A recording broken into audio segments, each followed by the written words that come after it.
بسم اللہ الرحمن الرحیم۔ عزیز بچوں، السلام علیکم۔ آج کا ہمارا سبق ہے حدیث نمبر 14 اور 15۔ امید ہے کہ سابقہ لیکچرز آپ نے توجہ کے ساتھ سماعت کیے ہوں گے، اور ایک ٹیسٹ آپ کو دیا تھا MCQs کی صورت میں۔ امید ہے کہ آپ نے وہ بھی حل کیا ہوگا۔ جس سبق سے، جن اسباق سے، جن رکوعات سے وہ MCQs دیے گئے تھے، عزیز بچوں، ان سبق کو بار بار پڑھتے ہوئے انشاءاللہ آپ کے MCQs جو ہے وہ حل ہو جائیں گے۔ لیکچرز کے ساتھ ساتھ آپ کو ٹیسٹ بھی دیے جائیں گے۔ جو بھی کام ذمہ لگایا جائے، نیک نیتی کے ساتھ، شوق کے ساتھ آپ نے وہ حل کرنے ہیں، ان کو یاد کرنا ہے۔ اور جو بھی ٹیسٹ دیے جائے، MCQs کا ہے، یہ شارٹ کا ہے۔ عزیز طلبہ، متعلقہ ٹیچر، قریب ترین ٹیچر جو ہے، جو آپ دیکھیں کہ قریب ہمارے کوئی ٹیچر پڑھا رہے ہیں یا قریب ہیں، تو ان سے آپ رابطہ کر کے ان سے چیک کروا سکتے ہیں۔ بسم اللہ الرحمن الرحیم۔ عزیز بچوں، حدیث نمبر 14 ہے۔ سب سے پہلے ہم اس کا لفظی ترجمہ جو ہے وہ پڑھتے ہیں۔ لفظی ترجمے کی عزیز بچوں بہت زیادہ اہمیت ہے۔ لفظی ترجمہ جب آپ کو آتا ہوگا، آپ بامحاورہ ترجمہ بھی لکھ سکتے ہیں۔ اس میں سے بہت سارے MCQs ہیں، الفاظ معنی کی صورت میں شارٹ کویسچن آتے ہیں، تو وہ تمام کے تمام آپ حل کر سکتے ہیں۔ اذا اقیمت الصلاۃ، اذا کا معنی عزیز بچوں ہوتا ہے جب، اقیمت کھڑی ہو جائے، الصلاۃ نماز، فلا تاتوہا، فامن پس لا نفی کے لیے آتا ہے، لا تاتوہا نہ تم آؤ، ہیلفہا نماز میں، یعنی نماز میں شامل نہ ہو، تسعونا تم دوڑتے ہوئے، وآتوہا مومنہ اور آتو اور تم آؤ، ہیلفہا نماز میں شامل ہونے کے لیے، تمشونا چلتے ہوئے، وعلیکم السکینہ مومنہ اور علیکم تمہارے اوپر یہ بات لازم ہے، السکینہ سکون، متانت، سنجیدگی، شائستگی۔ فما ادرکتم، فامن پس ما موصولہ ہے، ما کا معنی ہے جو، ہر جگہ ما جو ہے وہ نفی کے لیے نہیں ہوتا، یہاں ما بمعنی جو ہوگا، ادرکتم جو کچھ تم نماز پالو، فصلو پس تم اس کو پڑھ لو، امام کے ساتھ جو پالو، فصلو اس کو پڑھ لو، وما فاتکم اور جو کچھ فوت ہو جائے، یعنی جو رکعتیں رہ جائیں، فاتمو ان کو پورا کرو۔ بامحاورہ ترجمہ عزیز بچوں دیکھیں، اذا اقیمت الصلاۃ جب نماز کھڑی ہو جائے، فلا تاتوہا تم نماز میں شامل ہونے کے لیے نہ آؤ، تسعونا دوڑتے ہوئے، وآتوہا اور نماز میں آؤ شامل ہونے کے لیے، تمشونا چلتے ہوئے آرام آرام سے، وعلیکم السکینہ تمہارے اوپر سکون لازمی ہے، فما ادرکتم اور جو کچھ تم نماز سے پالو، فصلو پڑھ لو، وما فاتکم جو کچھ فوت ہو جائے، رہ جائے، نماز کی رکعتیں رہ جائیں، فاتمو ان کو مکمل کرو۔ عزیز طلبہ، اس حدیث مبارکہ میں آقا دو عالم صلی اللہ علیہ وآلہ وسلم نے باجماعت نماز میں شامل ہونے کا طریقہ بتایا ہے۔ ہمارا مذہب اتنا جامع مذہب ہے کہ ہر شعبے کے بارے میں رہنمائی کرتا ہے،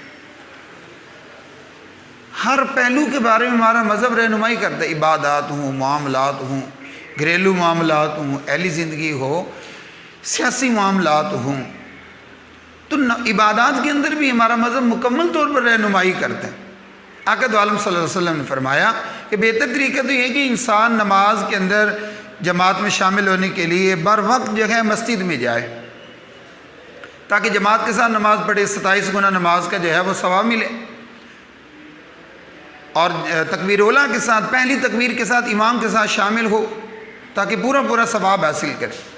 اگر کسی مجبوری کی وجہ سے انسان کو دیر ہو گئی ہے، امام جو ہے وہ جماعت کرا رکھا ہے، اب دوسری رکعت میں، تیسری میں، چوتھی میں انسان شامل ہوتا ہے، تو اب وضو کر کے دوڑ کے شامل نہیں ہونا چاہیے، میں رکوع میں شامل ہو جاؤں، میری نماز جو ہے وہ کوئی رکعت نہ رہ جائے، نہیں، بلکہ آرام کے ساتھ انسان جائے، وضو کرے، آرام کے جماعت کے ساتھ شامل ہو، جتنی رکعتیں مل جائیں ان کو پڑھ لے، جو رہ جائیں بعد کے اندر انسان ادا کرے۔ آخر یہ طریقہ کیوں اس طرح سکھایا گیا؟ دوڑنے سے منع کیوں کی گیا؟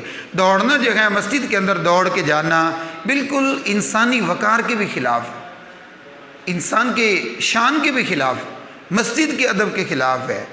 اس طرح جو دیکھیں گے، جو سنیں گے، جن آواز پہنچے گی، دوسرے لوگوں کی نماز بھی اس طریقے سے جو ہے وہ خراب ہوگی، ان کی توجہ جو ہے اس طرح جو ہے وہ بٹ جائے گی۔ اس لیے عزیز بچوں، جب بھی مسجد کے اندر جانا ہے، وہاں شور شرابہ، کسی لحاظ سے دوڑنا، مسجد کے ادب کے خلاف کوئی کام کرنا، اس سے جو ہے وہ ہمیں بچنا چاہیے۔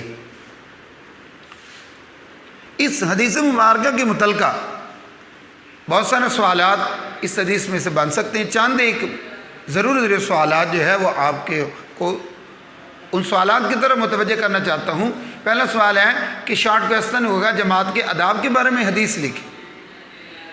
باجماعت نماز اگر ادا کرنا چاہتے ہیں تو اس کے اندر جو ہے حدیث آداب کے بارے، تو یہی حدیث اس کا ترجمہ جب لکھیں گے تو اس سوال کا جواب ہو جائے گا. مسجد میں نماز کے لیے کہاں پہنچنا چاہیے؟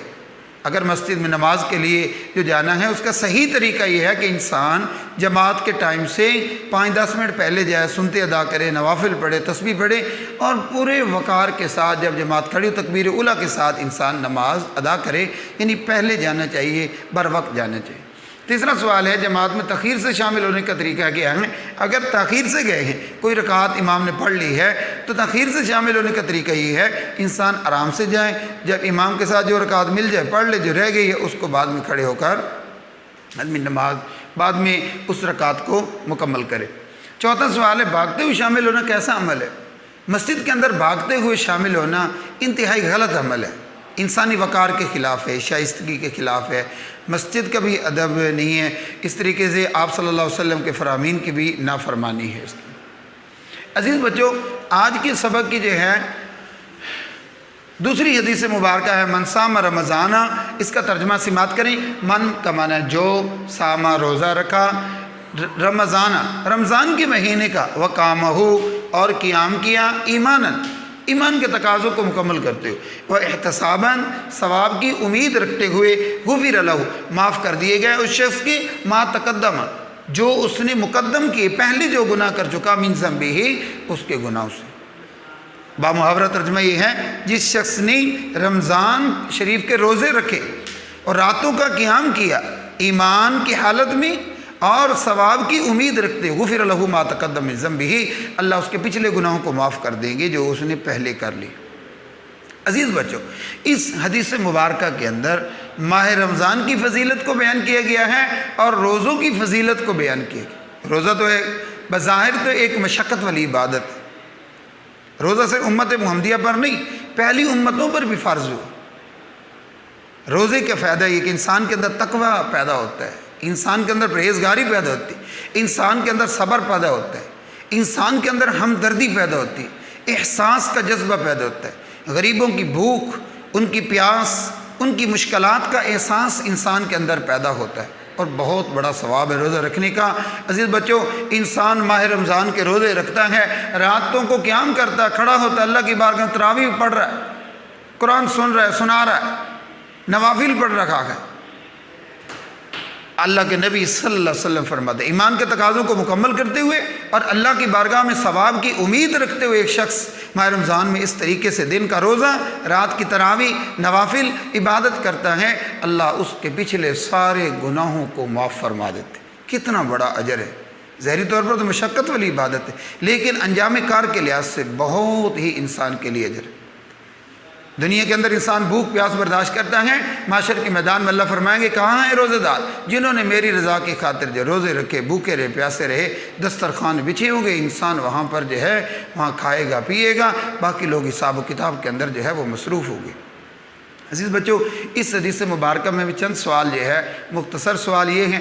روزے کی فضیلت کے بارے میں حدیث، یعنی روزہ رکھنے کا ثواب کیا ہے؟ روزہ رکھنے کا ثواب یہ ہے اللہ تعالیٰ گناہوں کو معاف فرما دیتے.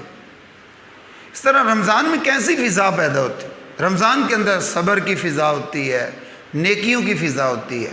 ماہ رمضان کو نیکیوں کی فصل بہار کہا گیا ہے. ایک عبادت کا ایک ماحول بن جاتا ہے، ہر بندہ صبر کر رہا ہے، ہمدردی کا جذبہ انسان کے اندر پیدا ہوتا ہے، احساس کی ایک فضا پیدا ہو جاتی ہے. ماہ رمضان کے روزہ رکھنے کی فضیلت، ماہ رمضان کے روزہ رکھنے کی فضیلت یہ ہے انسانی ایمانی تقاضوں کو مکمل کرتے ہوئے، ثواب کی اللہ کی ذات سے امید رکھتے ہوئے انسان اگر روزے رکھتا ہے اللہ پہلے سارے گناہوں کو معاف فرماتا ہے. اس لیے ہمیں ماہ رمضان کے اندر اگر زندگی میں ماہ رمضان آ جائے روزے رکھنے چاہیے اور اللہ تعالیٰ کی بارگاہ میں اتنا اجر و ثواب حاصل کرنا چاہیے. اللہ حافظ.